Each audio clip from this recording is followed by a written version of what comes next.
ओम शांति। आज की मुरली की डेट है 28/4/2026, 28 अप्रैल 2026। मीठे बच्चे, बाप समान लवली बनने के लिए अपने को आत्मा बिंदु समझ बिंदु बाप को याद करो। मीठे बच्चे, बाप समान लवली बनने के लिए अपने को आत्मा बिंदु समझ बिंदु बाप को याद करो। अब बाप समान लवली बनना मतलब ही रहम दिल बनना। बाबा जैसे पूरी तरह से रहम दिल है, जैसे शुरुआत ही करता है मीठे बच्चे, सिकिलधे बच्चे, प्यारे बच्चे, है ना, मेरे आँखों के नूर, नूरे रतन, है ना, ये सब कुछ बाबा हमारे लिए यूज़ करता है और वैसे ही हमें महसूस भी कराता है जैसे कि हम ही सिर्फ है जो बाबा को सबसे अच्छे लगते हैं, हम ही है जो बाबा को सबसे प्यारे लगते हैं। ये बाबा से अनुभूति भी हमें मिलती है। वो प्यार की जो अनुभूति है, वो अपनेपन की जो अनुभूति है, वो भी बाबा से हम हर एक बच्चे को मिलती है ना। तो बाबा बोलता है कि वैसे ही बाप समान हम सबको बनना है, लवली बनना है। अब लवली मतलब ही क्या है कि मधुर बनना है, नम्रचित्त बनना है, रहम दिल बनना है ना। अनकंडीशनल एक्सेप्टेंस, अनकंडीशनल लव कि कोई भी अपेक्षा नहीं, तुम जैसे हो वैसे मुझे प्यारे हो, तुम जैसे हो वैसे सच्चे हो, सही हो, और मैं तुम्हें तुम जैसे हो वैसे स्वीकार करता हूँ। तुम्हारी जो भी गुण है, अवगुण है, जो भी अच्छाई है, बुराई है, उन सभी अच्छाई और बुराइयों के साथ मैं तुम्हें स्वीकार करता हूँ, है ना। तो बाबा बोलता है कि तुम्हें भी इस तरह से बाप के समान लवली बनना है। अब लवली हम बाबा के जैसे कब बन सकते हैं? जैसे ही हम आत्मिक स्थिति में होते हैं, साक्षी दृष्टा होते हैं, उपराम होते हैं, मतलब ही क्या होते हैं? देही अभिमानी स्थिति में होते हैं, देह अभिमान से ऊपर होते हैं, है ना। क्योंकि हम सामने वाले को देह या देह से संबंधित बातों की बंधन से हम नहीं देख रहे हैं, किसी रिश्ते से नहीं देख रहे हैं, नाम या रूप से नहीं देख रहे हैं। हम उसको सिर्फ आत्मा रूप में देख रहे हैं। मैं आत्मा हूँ, सामने वाली आत्मा है, परमपिता परमात्मा हमारा बाप है। इमीडिएटली पूरी क्लैरिटी आ जाती है कि हम सभी स्वरूपों में स्थित हो जाते हैं, सभी स्वरूपों के धारी बन जाते हैं। क्योंकि सामने वाली आत्मा है, मैं आत्मा हूँ, इसका मतलब ही ज्ञान स्वरूप स्थिति में हम स्थित हो जाते हैं कि मैं जैसे उतरती कला में आई हूँ, मैं जैसे विकारों में और पतितों में बहुत ज़्यादा पूरी तरह से डूबी हुई हूँ, वैसे ही सामने वाली आत्मा भी है। ऐसा नहीं है कि ये कमी, कमज़ोरी, अवगुण, दुर्गुण, विकार ये सिर्फ सामने वाली आत्मा में नहीं है, वो मुझ में भी है। और जैसे मैं इन कमज़ोरियों से छूटने के लिए कोशिश कर रही हूँ, पुरुषार्थ कर रही हूँ, तीव्र पुरुषार्थ कर रही हूँ, वैसे ही सामने वाली आत्मा भी अपने विकारों से, मजबूरियों से, कमज़ोरियों से छूटने के लिए पूरी तरह से पुरुषार्थ कर रहा है ना। तो वो भी पुरुषार्थ कर रही है, मैं भी पुरुषार्थ कर रही हूँ। ज्ञान स्वरूप बन जाते हैं तो ऑटोमेटिकली हम शांत हो जाते हैं, शांत स्वरूप के धारी बन जाते हैं, अंदर से शांति आ जाती है। अंदर से हम शांत होने की वजह से सामने वाली आत्मा को भी शांति की महसूसता होती है, अनुभूति होती है ना। हम शांत होने की वजह से हम पवित्र स्वरूप बन जाते हैं। मतलब ही क्या करते हैं? हम सामने वाली आत्मा को शुभ भावना, शुभ कामना ये देते हैं, शुभ चिंतन करते हैं उनके बारे में, ताकि वो भी अपनी कमज़ोरी से छूट जाए। यही जो प्रोसेस है उसको ही बाबा बोलता है कि तुम्हें बाप समान लवली बनना है। क्योंकि बाबा भी हमारे साथ वही करता है, हमें आत्मा स्वरूप में देखता है। और आत्मा स्वरूप में देखने की वजह से आत्मा की पूरी जर्नी बाबा हमारी देखता है। बाबा हमारे देह की जर्नी नहीं देखता है। हमारे शरीर जो हम जन्म बाय जन्म हमने शरीर लिया छोड़ा और फिर देह के संबंध के बंधन में हम जो आए, उसकी वजह से हम देह के प्रभाव में, बाकी शरीरधारी देहधारियों के प्रभाव में, परिस्थिति के प्रभाव में, घटनाओं के प्रभाव में, है ना, इन सब के प्रभाव में जो हम आए वो बाबा नहीं देखता है। बाबा सिर्फ आत्मा की जर्नी देखता है। ये आत्मा है, ये उसके निजी संस्कार है। और देह भान में आने की वजह से ये आत्मा उतरती कला, ये आत्मा ने कलाएं उतरना शुरू कर दी, विकारों में जाना शुरू हुआ, पतित बनना शुरू हुआ। लेकिन फिर भी अभी भी वो आत्मा पुरुषार्थ करके अपने निजी संस्कारों को इमर्ज कर सकती है, निजी संस्कारों को प्रत्यक्ष कर सकती है। मेरे बच्चे हैं, है ना। तो बाबा बोलता है कि मुझे अपने संस्कारों पर पूरा भरोसा है, ये मेरे बच्चे हैं। फिर से वो अपने निजी संस्कारों को धारण करेंगे, है ना। बाप समान बन जाएंगे। ये पूरा निश्चय, इसमें सब कुछ आता है। बाप समान बनना मतलब ना, इसमें निश्चय भी आ गया, अपने ऊपर निश्चय, बाबा के ऊपर निश्चय। क्योंकि बाबा का अपने ऊपर जितना निश्चय है उतना ही हम बच्चों के ऊपर भी निश्चय है ना। वैसे ही बाप समान बनना है मतलब अपने ऊपर निश्चय, निश्चय मतलब दृढ़ता। जो भी बाबा करेगा वो मैं करूँगी ही करूँगी, है ना, दृढ़ता के साथ, पूरी दृढ़ता। तो बाबा के ऊपर भी निश्चय, ड्रामा के ऊपर भी निश्चय, है ना। फिर नम्रता, मधुरता, सत्यता, मैं आत्मा हूँ यही सत्य है, परमपिता परमात्मा मेरा बाप है यही सत्य है। ये जो हम चढ़ती कला में उतरती कला में आते जाते रहते हैं, ये भी पूरा सत्य है।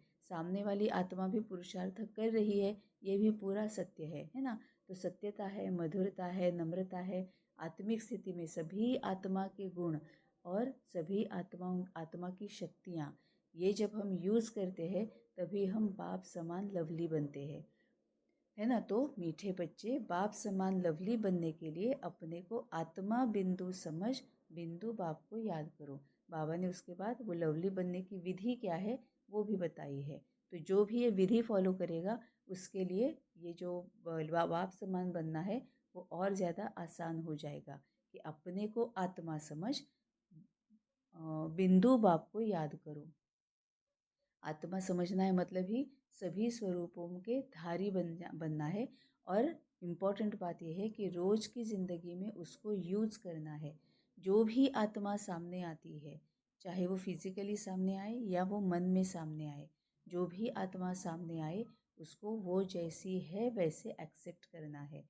क्योंकि वो आत्मा है, वो भी पुरुषार्थी है, वो भी अपनी जर्नी में संस्कारों को धारण करने में लगी हुई है ना। तो पूरी तरह से अनकंडीशनल लव, अनकंडीशनल एक्सेप्टेंस, इन सभी में रहते हुए भी उपराम, साक्षी दृष्टा और मन मनाभव, कंबाइंड स्वरूप। तो बिंदु आत्मा को बिंदु समझ बिंदु बाप को याद करो। प्रश्न है, याद में रहने की गुप्त हड्डी मेहनत हर एक बच्चे को करनी है, क्यों?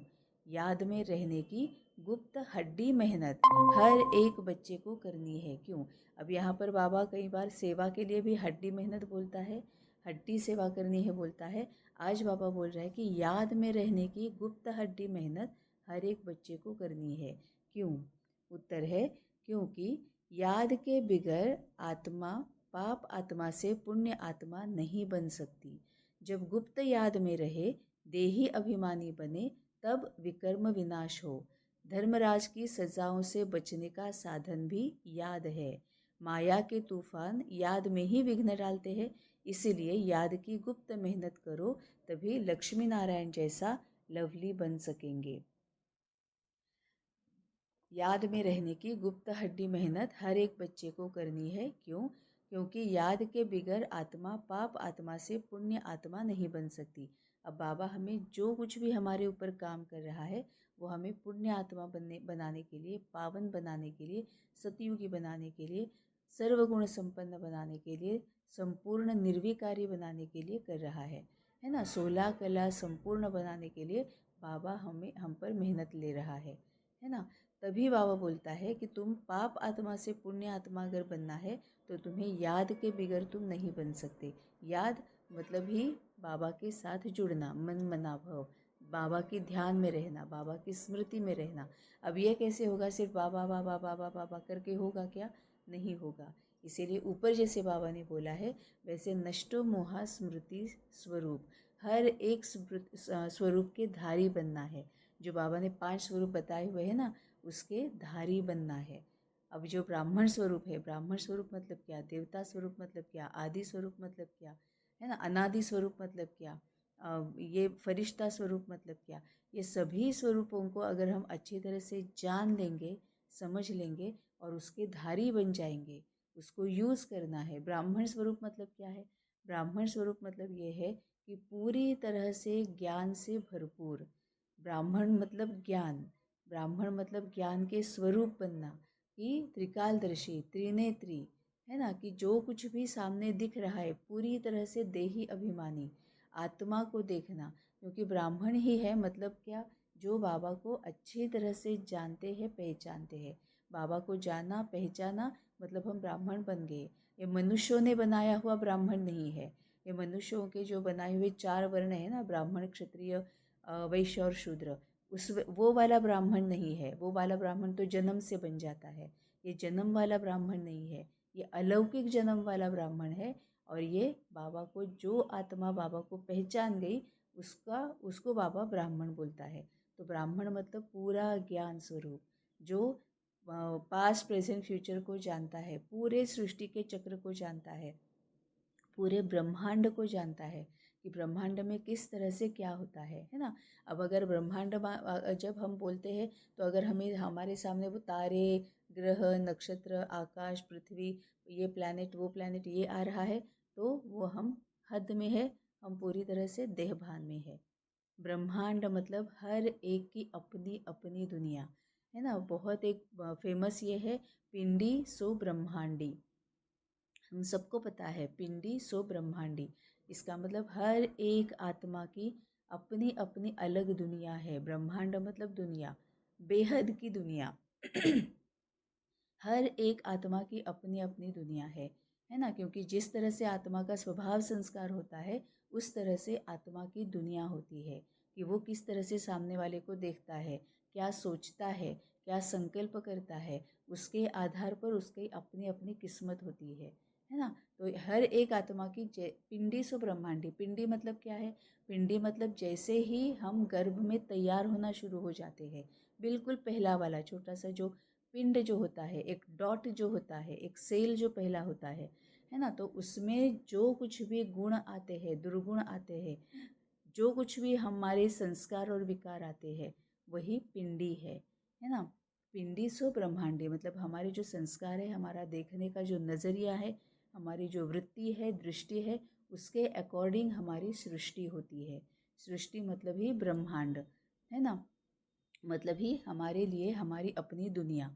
तो बाबा बोलता है कि तुम्हें अगर पुण्य आत्मा बनना है, तो याद के बिगैर नहीं बन सकते। तो जितना बाबा को हम याद करेंगे, उतना हमारी वृत्ति चेंज हो जाएगी, दृष्टि चेंज हो जाएगी, तो हमारी सृष्टि भी चेंज हो जाएगी। तो याद के बिगैर आत्मा, पाप आत्मा से पुण्य आत्मा नहीं बन सकती। बाबा हमें पुण्य आत्मा बनाने के लिए आया है। तो जब गुप्त याद में रहे, देही अभिमानी बने, तब विकर्म विनाश हो। अब गुप्त याद, बाबा हमेशा कितनी बार बोल रहा है कि गुप्त याद में रहना है। वही तो बाबा बोलता है कि तुम्हारी गुप्त रीति में पढ़ाई कर रही हो, ये पढ़ाई भी गुप्त है, ये याद भी गुप्त है, ये पुरुषार्थ भी गुप्त है, और गुप्त रीति से तुम पूरी सृष्टि को चेंज कर रहे हो। अब ये सृष्टि को चेंज करना है, तो सबसे पहले अपनी सृष्टि को चेंज करना है, अपनी वृत्ति को, दृष्टि को चेंज करना है, तभी सृष्टि चेंज हो जाएगी।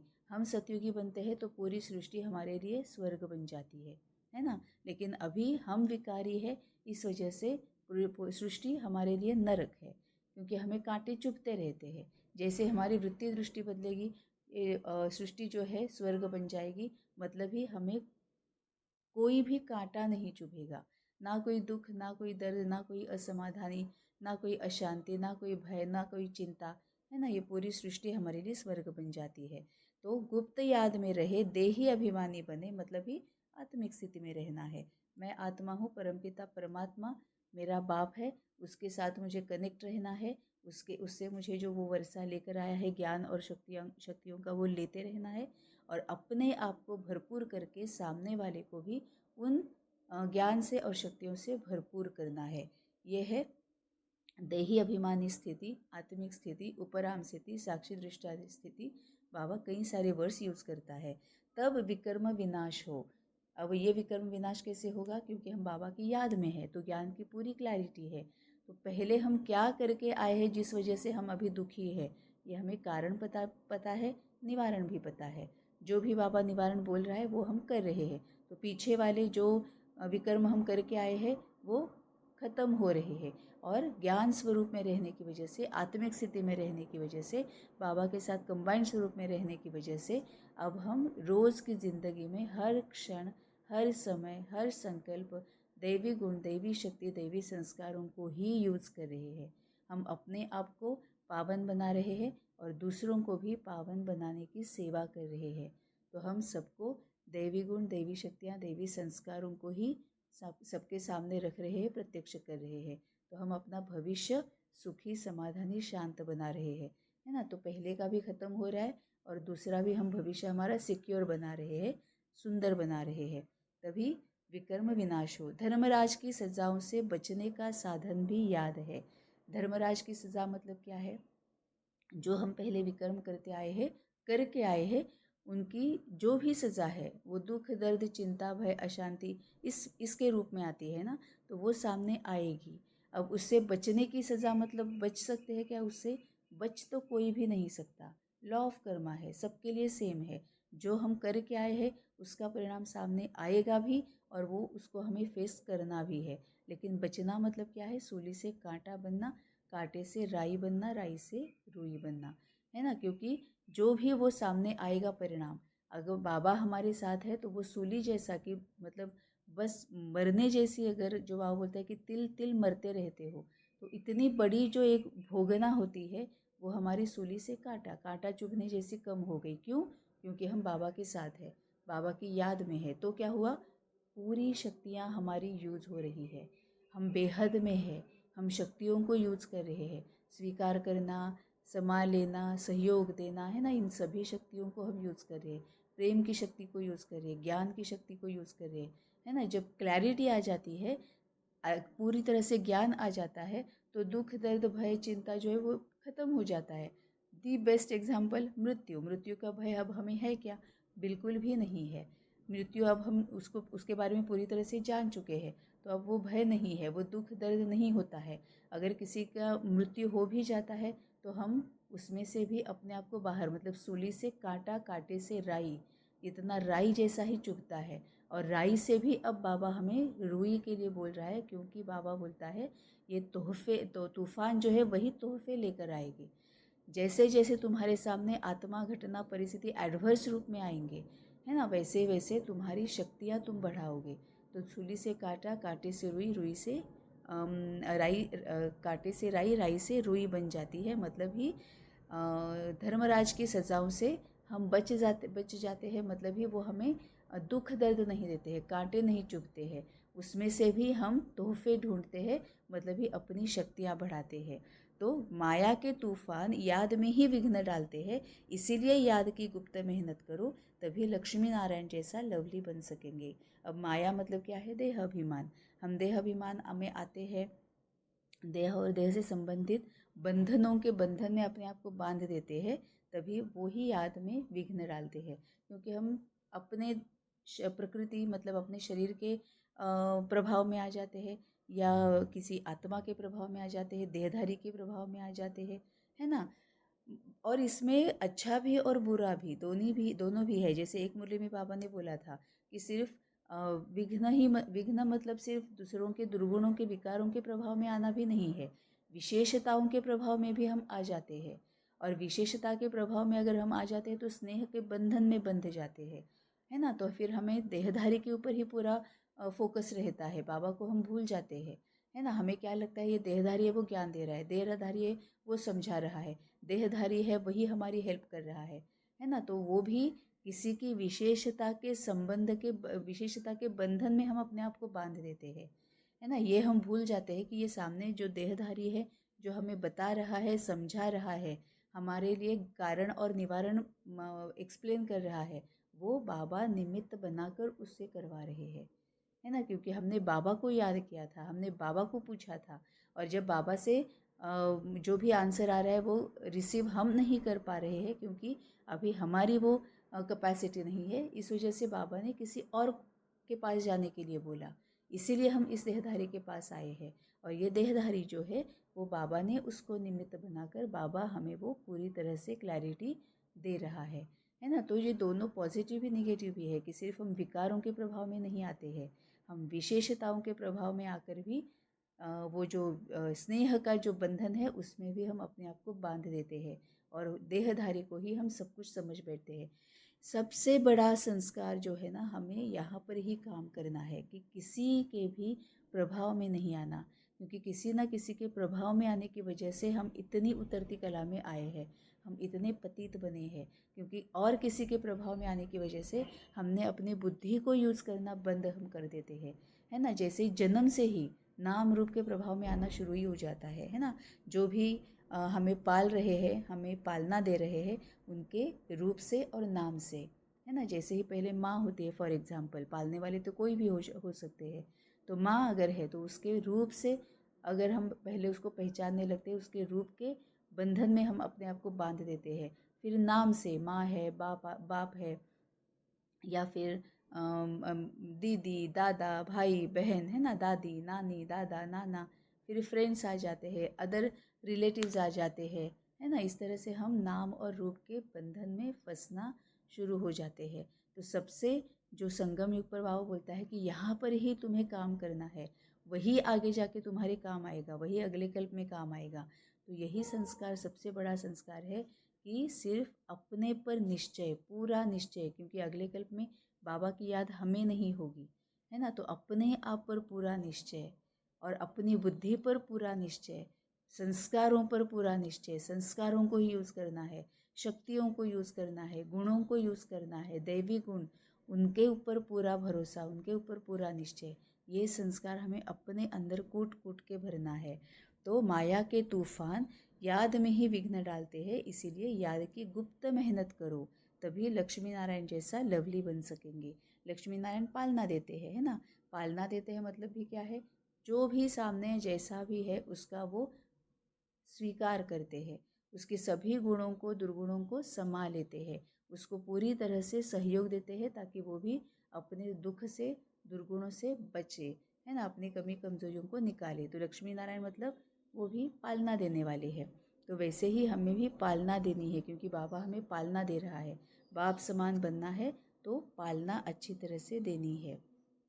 धारणा के लिए मुख्य सार है, पहली पॉइंट, धर्मराज की सजाओं से बचने के लिए याद की गुप्त मेहनत करनी है।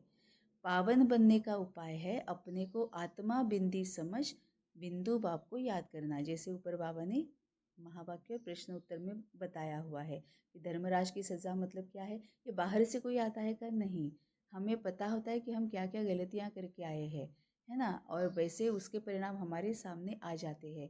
तो वो जो परिणाम सामने आते हैं वही हमारे लिए सज़ा होती है, दुख दर्द वही देता है ना, हमारे ही कर्मों के परिणाम हमें दुख दर्द देते हैं।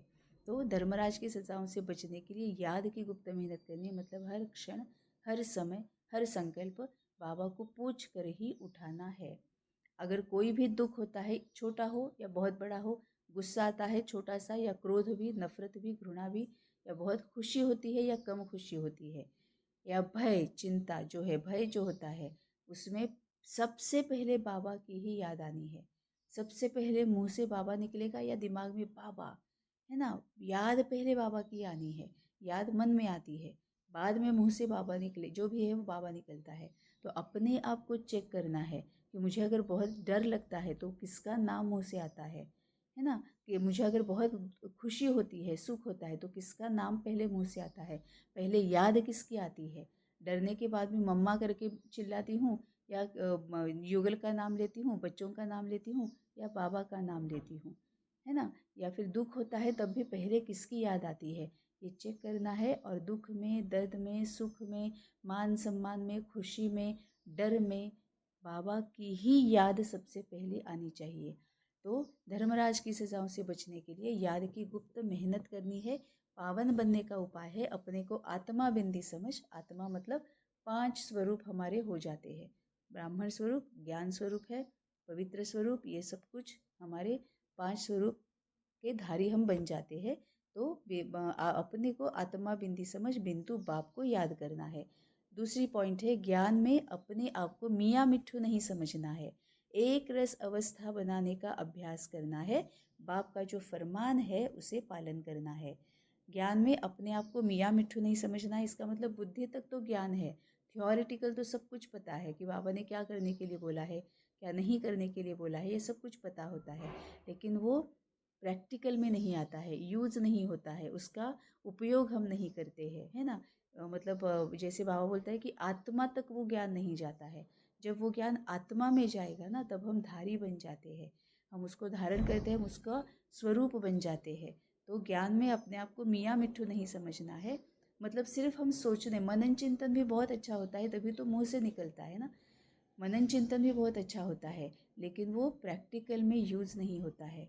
तभी वह बोलता है कि अपने आप को मियाँ मिट्ठू नहीं समझना है, एक रस अवस्था बनाने का अभ्यास करना है, पढ़ाई करनी है, रोज के रोज उसको यूज़ करना है। जैसे ही कोई आत्मा सामने आती है, ज्ञान स्वरूप को प्रत्यक्ष करना है, पवित्र स्वरूप को प्रत्यक्ष करना है। मैं मास्टर सर्वशक्तिशाली आत्मा हूँ, सभी शक्तियों को यूज करना है कि जो भी आत्मा सामने आएगी, मन के सामने या शरीर के सामने, जो भी आत्मा सामने आएगी, बस उसको स्वीकार करो पहले। इसमें क्या क्या आता है, एक तो लेट गो करने की शक्ति आ जाती है, क्योंकि पहले का उसका जो भी हमारा अनुभव है, हमने उसको दिमाग से निकाल दिया, मन बुद्धि में हमने कुछ भी पकड़ के नहीं रखा है ना। हर क्षण नए पन्ने पर शुरू करना है। अभी ये आत्मा सामने आई है, हो सकता है 5 मिनट पहले मैंने उसको बहुत ज़्यादा डांट दिया है, लेकिन वो जो डांटा था वो किसी बात के लिए डांटा था, है ना। किसी हर एक आत्मा में दुर्गुण अवगुण कमियां कमजोरियां होती है। इसका मतलब ये नहीं कि वो पूरी की पूरी आत्मा विकारी है, बिल्कुल भी नहीं। हर एक आत्मा में जैसे दुर्गुण है, कमियां है, कमजोरियां हैं, वैसे गुण भी है, विशेषताएं भी है ना। तो किसी एक दुर्गुण के लिए हम पूरी आत्मा गलत है ये अगर हम करें, तो हम पूरी तरह से देहभान में, और वही होता है ना, वही होता है। एकदम बेस्ट एग्जाम्पल कौन सा होता है, जो इन लॉज होते हैं, सास ससुर होते हैं, है ना। हर एक जो बहन है, उसको सास और ससुर के बारे में बहुत कंप्लेंट्स रहती है ना। उसमें भी, उनमें भी विशेषताएं, वो भी आत्मा ही है ना। सास ससुर जो होते हैं या फिर इन लॉज होते हैं, या हमारे जो ससुराल वाले जो होते हैं, वो क्या मतलब वो आत्मा ही तो है ना। ऐसे थोड़ी है कि वो कोई किसी और प्रजाति के थोड़े ये है, वो आत्माएं ही है ना। तो उनमें विशेषताएं भी है, उनमें गुण भी है, जैसे दुर्गुण है वैसे गुण भी है, हम में भी जैसे दुर्गुण है वैसे गुण है। तो जैसे मैं आत्मा हूँ गुणों से दुर्गुणों से भरी हुई, वैसे ही वो भी आत्मा है ना। तो हर एक को जैसा है वैसे उसको एक्सेप्ट करना है। जब ये हो जाता है, तभी हम स्वरूप के धारी बन रहे हैं, तभी हम सभी हमारे दैवी गुण, दैवी शक्तियों को, ज्ञान को, पवित्रता को, शांति को, सुख को हम यूज़ कर रहे हैं, है ना। वो हम प्रैक्टिस कर रहे हैं, वो हम धारणा में ला रहे हैं। तभी बाबा बोलता है कि एकरस अवस्था बनाने का अभ्यास करना है, बाप का जो फरमान है उसको पालन करना है।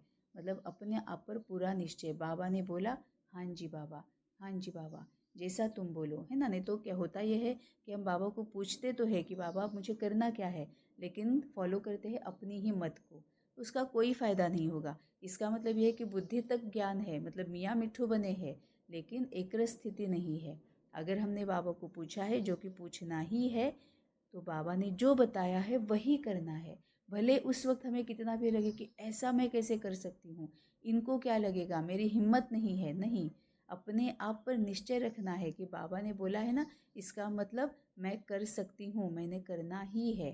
तो अपने आप पर निश्चय, बाबा के ऊपर निश्चय, और ड्रामा के ऊपर निश्चय, कि ड्रामा ने यही बताया है कि बाप जो बोल रहा है वो करो, तो तुम पूरी तरह से सतयुगी तभी तुम बन सकते हो, पावन तभी बन सकते हो, दूसरों को बना सकते हो।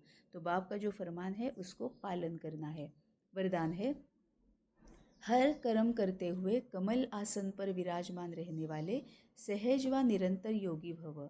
हर कर्म करते हुए कमल आसन पर विराजमान रहने वाले सहज व निरंतर योगी भव। अब जब हम वरदान सुनते हैं ना, तभी बाबा जो वर्ड्स यूज़ करता है, उससे एक आइडिया तो आ ही जाता है, एक पिक्चर तो सामने आ ही जाता है। अब कमल आसन पर विराजमान रहना है ना। जैसे गणेश जी है, वो कमल आसन पर विराजमान रहते हैं। अब इतना सा वो कमल फूल, वो भी इतना नाजुक नाजुक, उसके उसके ऊपर हम विराजमान कैसे हो सकते हैं। इस तरह से अगर हम देख रहे हैं तो हम पूरे देह भान में है। तो कमल फूल के ऊपर, कमल आसन पर विराजमान मतलब मन से इतना हल्का रहना है कि किसी के बारे में कुछ भी पकड़ के नहीं रखा है, कोई भी किसी से अपेक्षा नहीं है, किसी से कोई जलन की भावना नहीं है, कुछ भी नहीं है, एकदम हल्कापन है। अभी भी अगर हम 3-4 सेकंड्स के लिए भी अपने आप को ये अगर हम ये ड्रिल करके देखते हैं, है ना, कि 1 सेकंड के लिए पूरी तरह से अपने आप को ये करना है, बताना है कि मुझे किसी से भी कोई भी कंप्लेंट नहीं है। हर एक आत्मा अच्छी है, हर एक आत्मा बाबा की बच्ची है। जैसे बाबा मुझे प्यारा है, सबसे प्यारा है, वैसे ही बाबा के सभी बच्चे मुझे प्यारे हैं। जो कुछ भी गलतियाँ आज तक हुई, जो कुछ भी दुख दर्द मेरे सामने आया, वो मेरी अपनी गलतियों की वजह से मेरे सामने आया है। जिसको मैंने दुख दिया था उसने बस मुझे वो वापस लौटा दिया है। जिसका मैंने अपमान किया था उसने मुझे बस वो वापस लौटा दिया है। और उसका बहुत बहुत धन्यवाद है, शुक्रिया है कि समय रहते उसने मुझे वो वापस लौटा दिया है। क्योंकि अभी मेरे पास बाबा है ना, तो जो कुछ भी मैंने जिसको जिसको दिया है वो सब कुछ मैं ले सकती हूँ, क्योंकि मुझे पता है मैंने कईयों को दुख दर्द दिया है।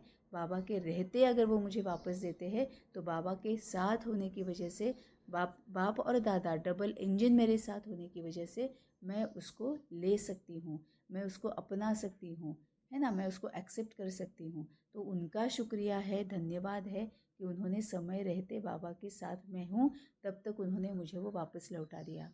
जब हम ये सोचते हैं ना, अपनी ही गलती मानते हैं, तो हम इतने अंदर से शांत हो जाते हैं, स्टेबल हो जाते हैं, काम हो जाते हैं, है ना। उसको ही बाबा बोलता है कमल आसन पर विराजमान, पवित्रता के ऊपर विराजमान, कि किसी की भी कोई गलती नहीं है, गलती मेरी है। मैंने पीछे इनको दुख दर्द दिया था, अपमान किया था, डिसरिस्पेक्ट किया था, उसको उनको डराया था, उनको अशांत किया था, इस वजह से अभी वो मेरे सामने जो भी मैंने उनको दिया था वो मुझे वापस लौटाने के लिए आया है। कितनी अच्छी बात है, वो कुछ भी अपने पास नहीं रख रहे, जो भी मैंने उनको दिया है वापस लौटा रहे हैं, है ना। तो वो गलत है क्या? नहीं, गलत मैं हूँ। ये मेरी गलती है, ये मेरे पिछले मैंने किए हुए विकर्म है, जिसके अभी परिणाम मेरे सामने आए हैं, वो मुझे लौटाने के लिए आए हुए हैं। हम जैसे ये सोचते हैं, हम शांत हो जाते हैं, हम पवित्र हो जाते हैं, डबल अहिंसक हो जाते हैं। उसको ही बाबा बोलता है कमल आसन पर विराजमान, क्योंकि कमल मतलब बाबा पूरा सिंबल किसका प्रतीक है? पवित्रता का प्रतीक है। तो किसी के लिए भी कोई गलत या व्यर्थ संकल्प नहीं है ना, इमीडिएटली ये सामने आ जाता है। तभी बाबा क्या वरदान देता है? हर कर्म करते हुए कमल आसन पर विराजमान। जो भी कर्म करे वो कमल आसन पर विराजमान, मतलब पूरी पवित्रता के साथ। अब पवित्रता के साथ मतलब क्या? निमित्त मात्र, निर्मल स्वभाव, निर्माण चित्त।